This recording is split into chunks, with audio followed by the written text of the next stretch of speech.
د یخ په موسم کې د ګیس او د انټر څخه څومره غټې غټې حادثې پیښیږي.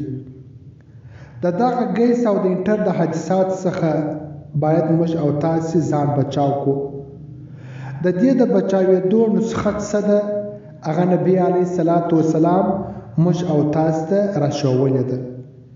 نبي علیه الصلاة والسلام ارشاد مبارک دی چې کله تاسې پرېوځئ د خوب اراده وکړئ، نو دغه حالت کې تاسې په خپلو کورو کې لګېدلی اور د غیسې مه پرېږدئ، هغه بندوئ.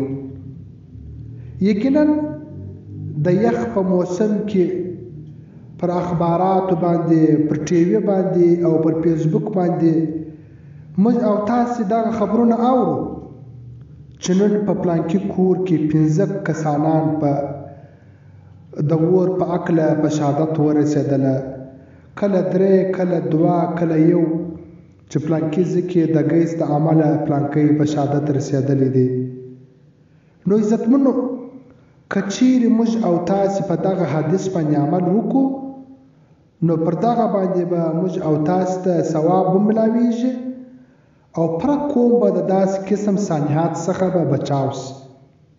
نو پکار دی چې کله ماښام د خوب اراده وکړو، د ټولو څخه مخکې ګیس بند کو، انټر بند کو او دغه رقم په انګېټۍ کې لګېدلی اور د غیسې نه پرېږدو او داسې نور د بجلۍ خطرناکه انټرانې ګیزرانې دا د غیسې نه پرېږدو.